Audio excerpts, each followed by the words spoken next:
Halo Sobat Ngabul TV, baik lagi bersama gue Abul, anak ngablu. Di sebelah gue ada Rifki Al-Habsyi.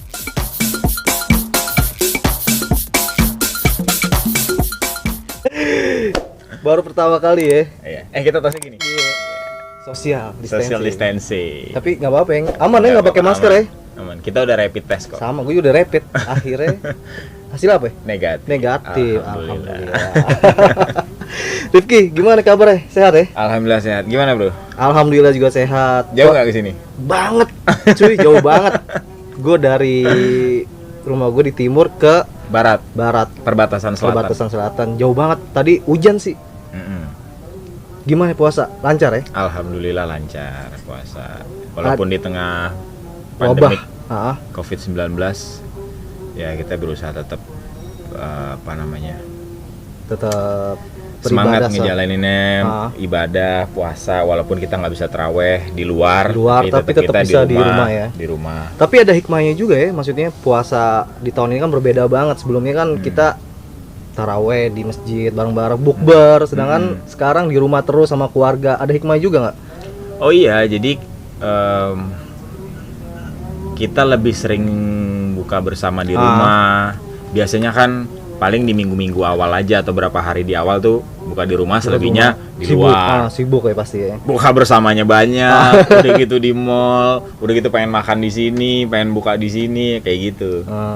Kalau sekarang kan kita nggak punya pilihan ya, mau nggak mau di rumah. Di rumah aja. Kebiasaan yang nggak pernah dilakuin sama Rifki, yang nggak pernah selama di rumah ini apa? Yang nggak pernah. Yang nggak pernah dilakuin sama sekali, akhirnya dilakuin. Apa tuh? Baca buku. Yes, nonton film. Terus olahraga, exercise di rumah. Karena selama ini biasanya olahraganya itu sepak bola atau nge-gym. Di tempat gym udah nggak bisa. Sepak bola dilarang juga, udah nggak boleh. Seminggu biasanya 3 kali. Sebelumnya. Nah sekarang mau nggak mau exercise di rumah, paling jumping jacks, burpees, push up, sit up, berjemur. Itu selalu setiap hari? Jam 9 pagi. Sekarang udah berkurang. Awal-awal kan rada-rada parno takut. Ya? Akhirnya jadi berjemur tiap pagi. Tapi semenjak puasa udah enggak. Gue kira biasanya maksudnya kayak nyapu, ngepel, cuci piring gitu. Enggak, paling kadang-kadang ya kalau gue lagi lapar, tiba-tiba lapar malam gitu, ke bawah bikin roti gitu, terus kadang-kadang Indomie. Kegiatannya makan ya? Iya, kayak gitu. Pokoknya banyak hal-hal yang benar-benar di rumah yang nggak pernah akhirnya dilakuin di rumah juga ya? Kayak gitu. Nah, ngomongin karir nih, ya kan, unik nih, pemain sepak bola. Itu tahun berapa sih pemain sepak bola? Jadi sebenarnya gue mulai sepak bola itu dari SMP. Kelas 1. Itu gue mulai. Gue nggak pernah tuh punya bayangan akan terjun ke dunia entertain. Iya, bro. Jadi nggak punya bayangan pemikiran bakal terjun ke dunia entertain. Maksudnya gue mau di sepak bola aja hidup gue. Iya. Karena memang dari kecil gue ikut sekolah sepak bola. Dulu pelatih gue almarhum Roni Patinasarani, SSB Asiop itu di Senayan.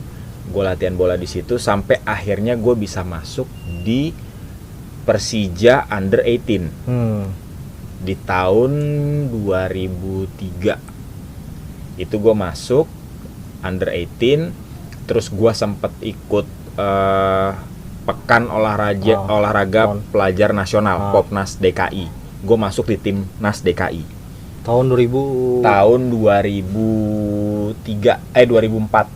tuh dimulai tuh ya? Ya, itu gue sampai main ke Sumatera gitu. Tapi juara nggak tuh?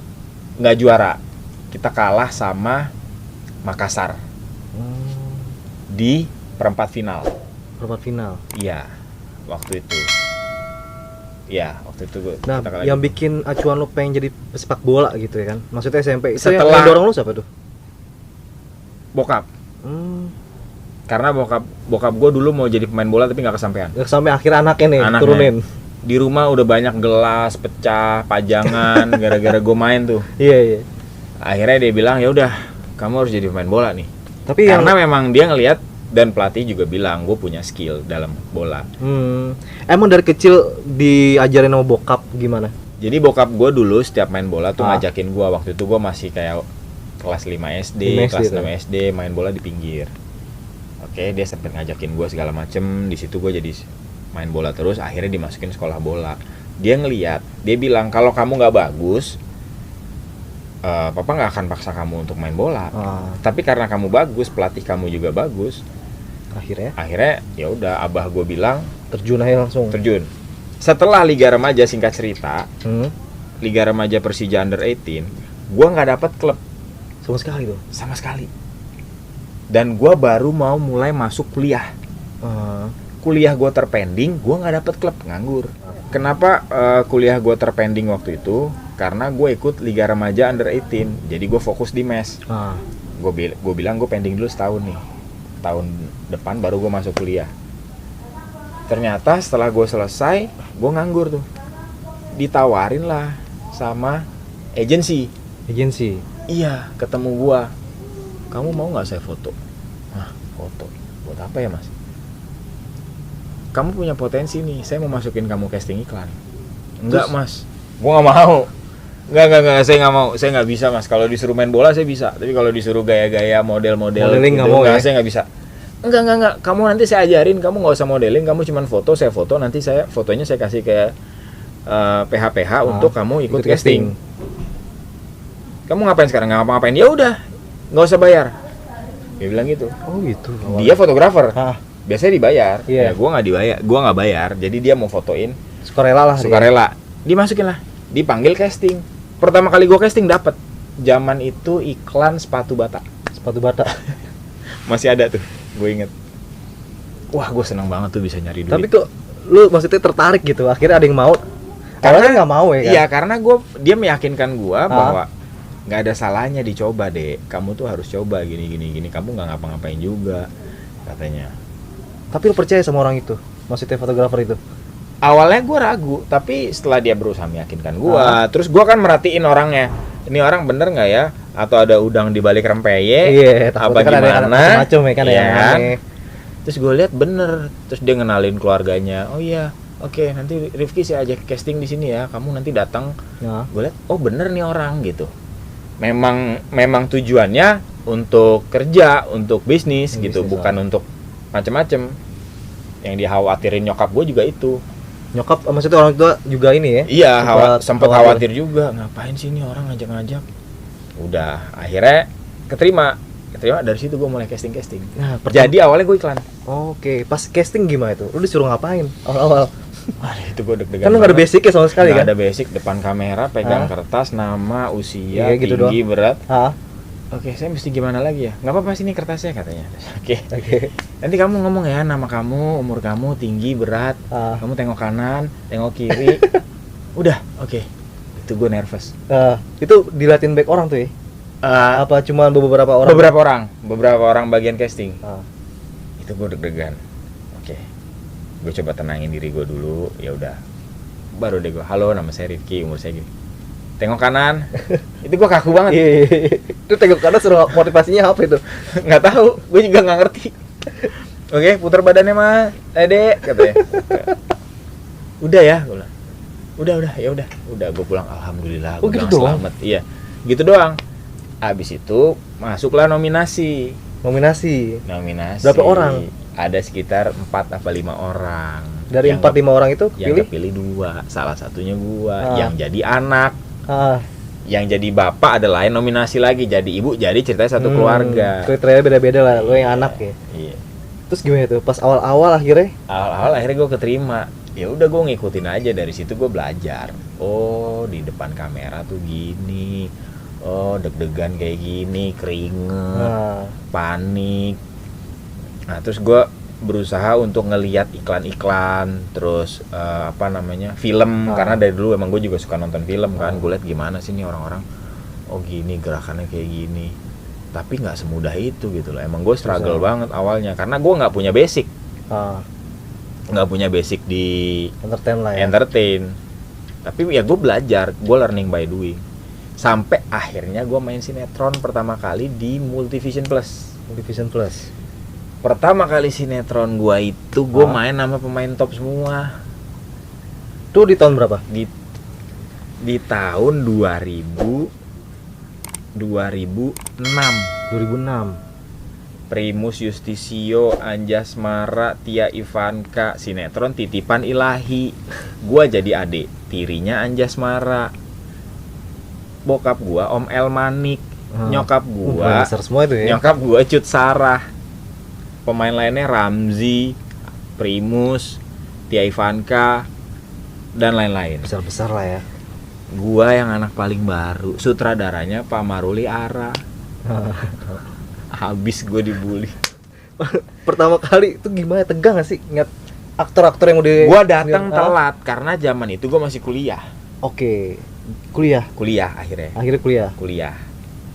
Terus datang jam 12 siang setelah gue kuliah, sementara yang lain udah jam 9. Udah on time lah ya. Gimana sih ini pemain telat gini. Tahu sendiri kan kalau di set gitu. Iya Pak, maaf Om, saya habis kuliah gini. Oh ya, ini cepet sana. Ganti baju apa, terus gue ngeliat, ya Allah ini pemain top banget ya. Ini sih yang sering gue liat di TV. Gue bilang, waduh ini buset, Primus ganteng banget ya. Wah ini cantik banget. Aduh, gue waktu itu masih ditemenin nyokap gue. Itu umur berapa waktu itu? 17. Kalau nggak salah 17. Iya, 18 apa 19 deh, gue lupa. Lebih sekitar segitulah. Gue bilang ke nyokap gue, Mama, aku pulang aja ya. Ini mah gila mah top banget ini sih. Gimana nih? Gue ngedon langsung. Gue. Wah, gue bilang gawat nih. Harusnya gue pikir bakalan bareng sama anak-anak yang baru segala macem. Ternyata enggak. Keringet udah gitu, acting salah mulu. Dimarahin gue. Lu bisa acting gak sih? Langsung gue gini. Iya Pak, maaf Pak. Tapi lu suka lupa gak sih dialognya? Apa improv gitu? Dialog suka lupa, ngomong belepotan, nervous keringetan. Di kamera kan kelihatan. Iya. Mau gak mau, akhirnya dimarahin, terus ngomong ke Asrada, lu ajarin lu nih. Ya maaf Om, udah gue kayak mau nangis. Tapi aktor-aktor yang lain yang udah top gimana itu? Nenangin. Udah. Gak bikin nodon? Enggak, udah tenang aja. Gak apa-apa ya, belajar dulu ya, pelan. Iya bang, maaf ya bang ya, oke gitu. Udah. Lama-lama dari situ gue mulailah gue ngeliat, oh gini, oh oke. Masuklah gue ke sinetron ABG itu zaman itu, Hengki Kurniawan, Dimas Seto, tahu tuh zaman itu. Mas Ayu, Ratu Felicia, zaman itulah gue bareng. Top banget tuh. Gue masuk ABG, masuk lagi judul lain. Nah itu gue udah mulai akhirnya terbiasa. Biasa ya. Iya. Banyak yang gue lewatin, terus gue salah acting, dialog. Akhirnya gue coba untuk ya benar-benar gue learning by doing sampai akhirnya gue bisa nguasain gimana di depan kamera, gimana gue harus ngelepas diri gue untuk jadi orang lain, untuk berakting gitu. Terus gue harus nyari lampu kayak gini, kayak lu gini nih, gue nggak dapat lighting dong kalau kita dialog gini, gue harus jangan belakangin kamera. Iya, kayak gitu. Itu semua gue dapetin. Ya emang proses sih. Karena gue emang nggak punya basic dari keluarga gue juga nggak ada yang di entertain sama sekali. Sama sekali. Baru lo doang nih. Baru gue doang. Tapi sepak bola gimana itu akhirnya sepak bola setelah gue mulai acting itu gue masih main bola tuh. Tapi belum di liga profesional. Jadi gue meniti karir itu mungkin sekitar 3-4 tahun di entertain.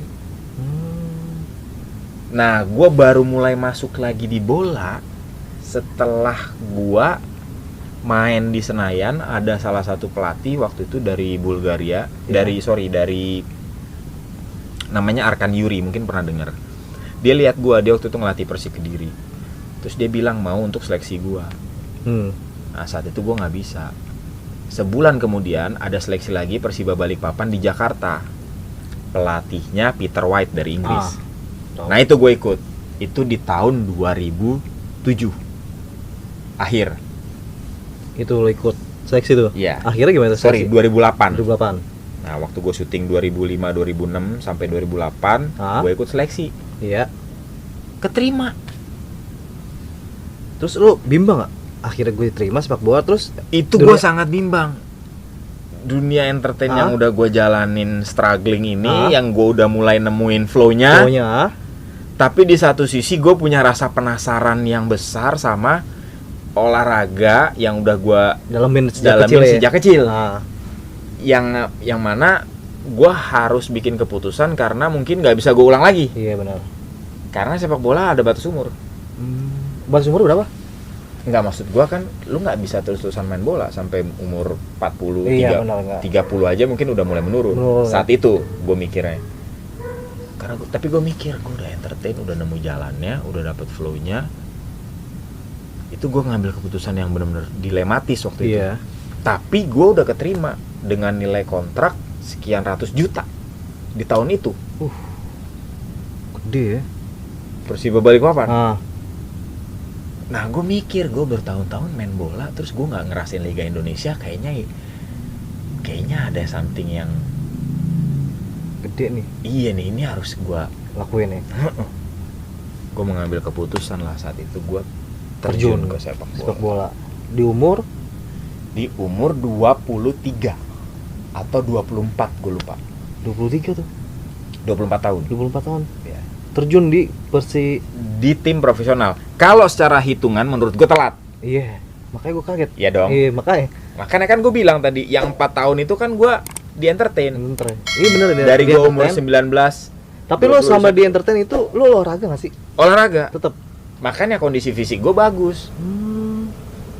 Karena gue rutin, seminggu tuh gue bisa 4-5 kali. Oh, masih rutin ya? Masih rutin.